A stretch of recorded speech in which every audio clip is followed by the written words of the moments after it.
Hello everybody, welcome back to the workshop. So in this video, we're going to continue on our forge welding series that we've been doing here recently on YouTube. If you haven't seen the other videos in this series, there will be a playlist linked up in the description down below. It's the little down arrow. It looks like a little upside down triangle. All you got to do is press that and it'll drop down the description box and you can find the playlist for this forge welding series. If you don't want to go there, you can just type it in. Go to Christ-Centered Ironworks here on YouTube and then type in the search bar forge welding playlist, and it should be located in that playlist. And so what we're going to be doing today, let me get on to it now. What we're going to be doing today is we are going to be making a simple hoop or ring weld. Now, this is slightly different than what a chain weld is. I've done a whole chain welding series before where I did a whole bunch of different things around chain welding. And this is slightly different because with welding hoops, you want to think more along the lines of like old school tires, wagon tires, things like that. Think more along those lines when you're thinking about a hoop welding series, if you will. So let me get this set up. Got a little jack stand here. I don't need all this material, so I'm going to heat it up and I'm going to cut it off. But we're going to be using this tool that we've made in another video, which is this fork here. We've made this little simple bending fork right in here, and I'm going to show you how quick and easy it is to use this to make a really nice, even and symmetrical loop. And then we are going to forge weld those ends together. So I'll be trying to show you all that at once here. So I'm going to pull this out. We're going to get this up good and hot. And I'll be right back with you after once we get this cut off.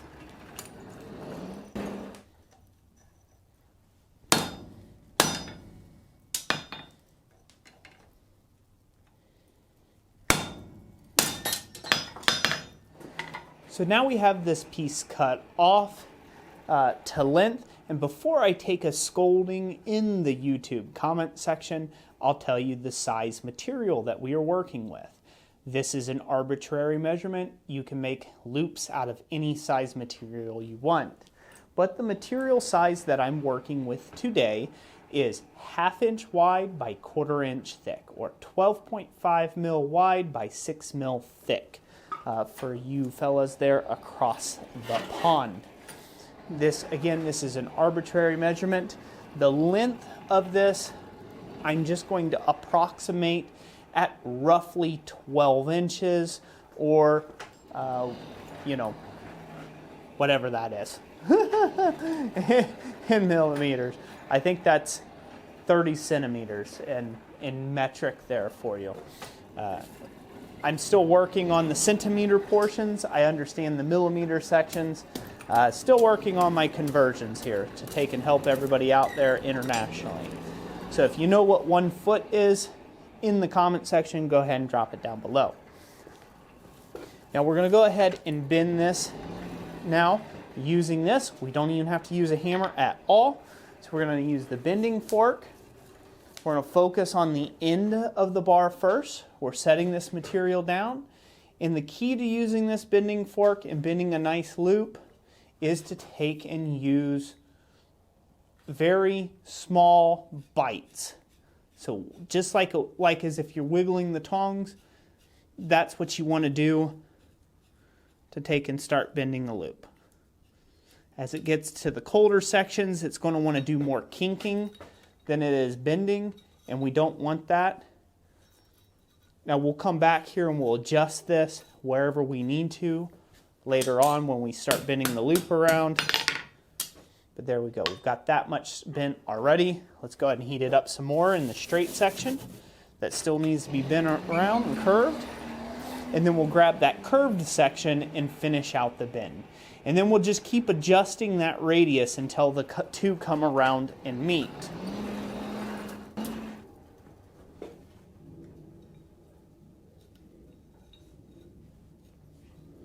So as you do this, you want to look for any flat areas or flat spots.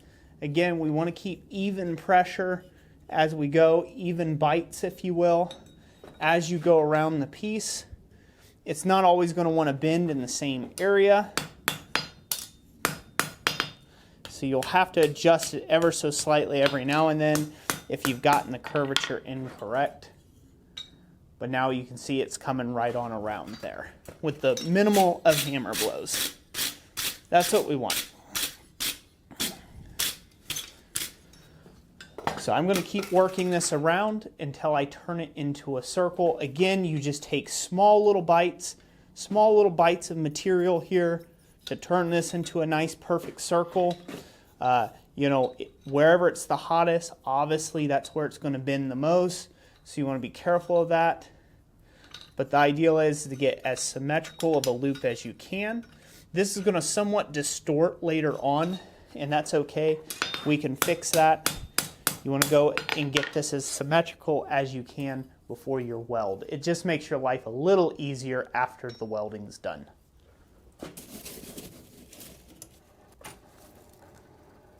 So as you get closer to getting this completely around, you want to just go ahead and focus on that last little bit to get it to line up with the other one, but you want it to just come over and lay over. So, you know, just like your scarves, you want to make sure that your scarves overlay ever so slightly.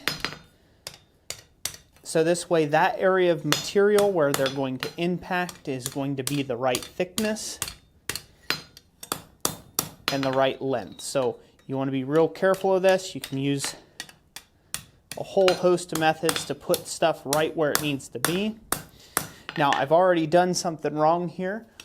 I forgot to go ahead and put a scarf on this top portion here. So that's something that you want to make sure that you do in order for the scarves to lay in nicely against one another. That's generally best practices. But I'm going to go ahead and weld it up just like this, just in interest to save time. But you want to make sure that you scarf both ends of the bar before you wrap it around. Don't do like I've done here. Again, that was just a bit of an oversight, but it's good enough for a demonstration. You guys can see the weld. So I'm going to put this back in the fire. I'm not using flux, and I'm not digging down to the bottom of the fire pot.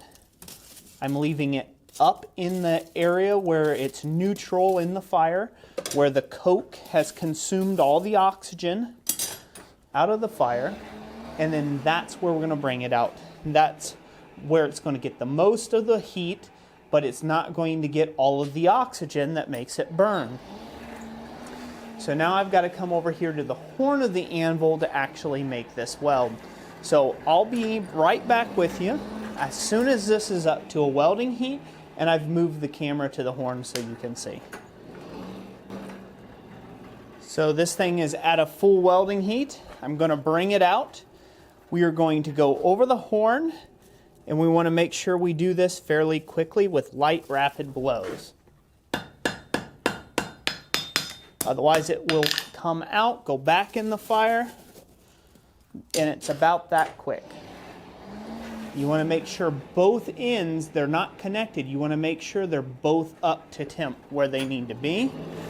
So you come out, you do a quick couple taps, get it to that welding heat, make sure everything's at the proper welding heat where it's supposed to be.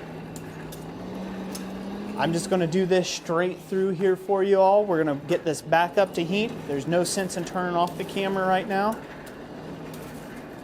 Sometimes it helps if you just stop cranking the air pot as well. Stop introducing air into the fire once the fire pot has brought up to a nice welding heat, a nice glow. You want to go ahead and reduce the amount of air you're using at that point. You can take a quick peek on it every now and then from time to time, but the higher the temperature is, the quicker it's going to cause you problems. So I'm just adjusting things here. We're going to put it back in the fire. And because I didn't scarf in those toes, there's going to be a bigger weld line, which isn't nearly as nice, but that's okay. It's good enough for this demonstration. Now, until you fully get this welded in, be careful hammering it on the sides, because you can actually make that into a shear point or a shear line. And if you put it in a shear plane, what's going to happen is it will pop apart. It will pop apart if you put it in a shear plane. So be careful with your hammer blows and be quick with your welding heats. So if you made it this far in the video, I thank you for watching this video. I want to thank you all for joining me. If you have any questions about welding or anything that we've done here today, drop them in the comment section down below. I may not answer them in the comment section, but I will answer them in future videos. Guaranteed.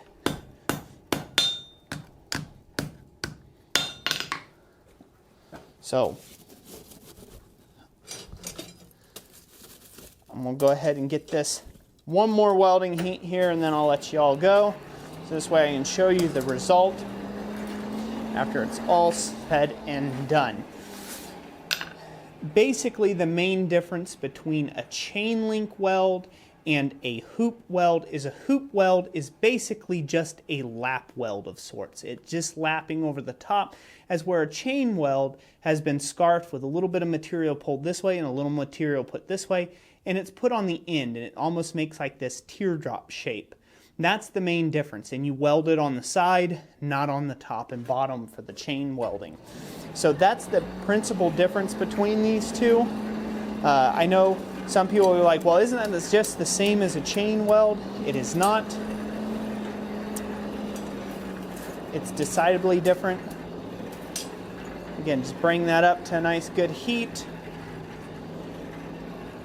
I'm too busy running my mouth and not watching my steel, so bring this back up to a good welding heat again, and we'll go at it one last time. That's where we'll leave it. So again, thank you all for your support, for watching this video. Your watch time counts here. You know, especially when you like the video and you engage in the comment section. These are all super helpful things to help the channel grow, so I greatly appreciate you all. And if you'd like to support this channel financially, a great way of you doing that is checking out some of our plans over at blacksmithpdfs.com. That's a great way of doing things and supporting this channel. So get that welded down nice and good. I'm going to straighten this all back up. It's getting a little crooked, so one more heat on that, and we'll finish the shaping out right around the horn. But you guys basically get the gist of it. If you want to take and get a good clean looking weld, make sure that you scarf it. Otherwise you'll leave part of it into a shear plane, and that will tuck down and you won't be able to take and blend it in, so to speak. It'll just trap dirt and crud in there, and then that won't be no good for you. So again, if you want to make a good clean weld job of it, make sure you take time to scarf the joint. If you'll notice, I haven't used any flux in this welding. Welding mild steel to mild steel, you do not need flux. So I'm going to shape out this ring now that I've got this together. And that's just hitting it in a repeatable way or manner. Try to work at cleaning that up a bit.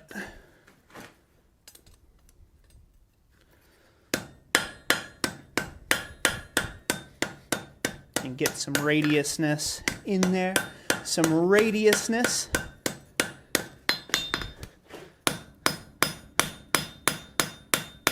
And I'll show you all the result here in a second. So let me get this hot and I'll finish this out, and then I'll bring you all up so you can see the final result. Nice up close and personal.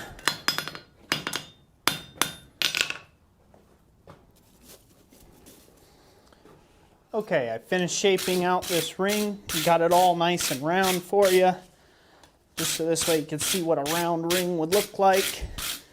Again, I just did all that over the horn, just kind of tapping around on the surfaces there.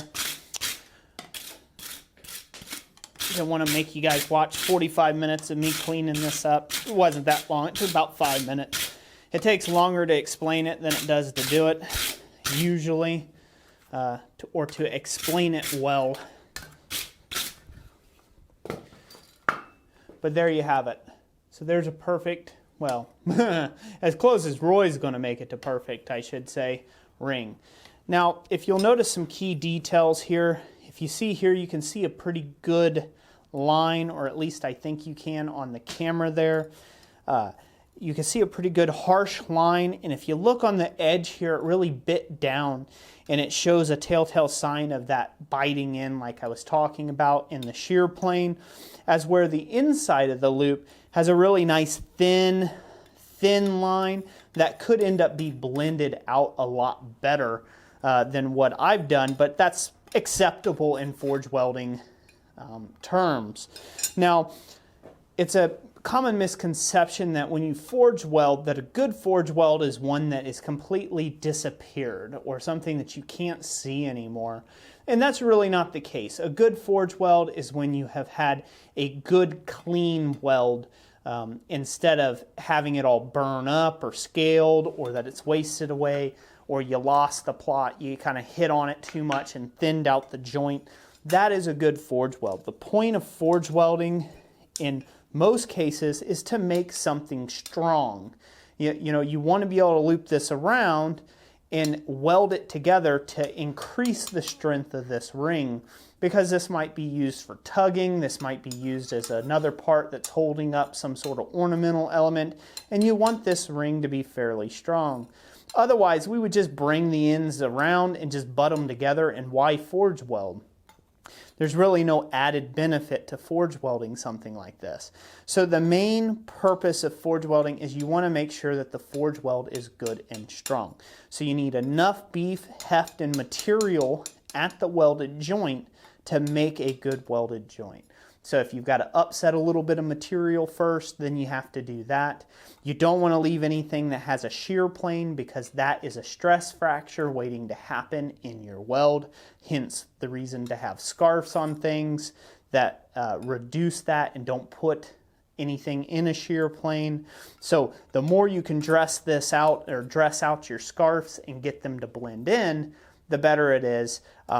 The more aesthetically pleasing it may become, but if you look at a lot of really old wrought iron work and things like that, you can see the scarves. You can see, like on ornamental work, where they just left the scarves, but they put all the main portion of the scarves on the back sides of the iron work that you wouldn't see, like in a window grill, and then they filed the front, so this way they could file away the scarf. Again, different strokes for different folks there. But that's basically it for this video. I hope you found it informative. Again, if you have any questions whatsoever, drop them down in the comment section down below. I would be happy to answer them, probably in a future video as a video reply versus answering in the comment section. But who knows, I might get down in there and answer a few if I've got a few strange ones that I don't want to make a video about. Anyways, that's it for today. Thank you all so much for watching. Hope it helped. God bless, and we'll catch you on the next one.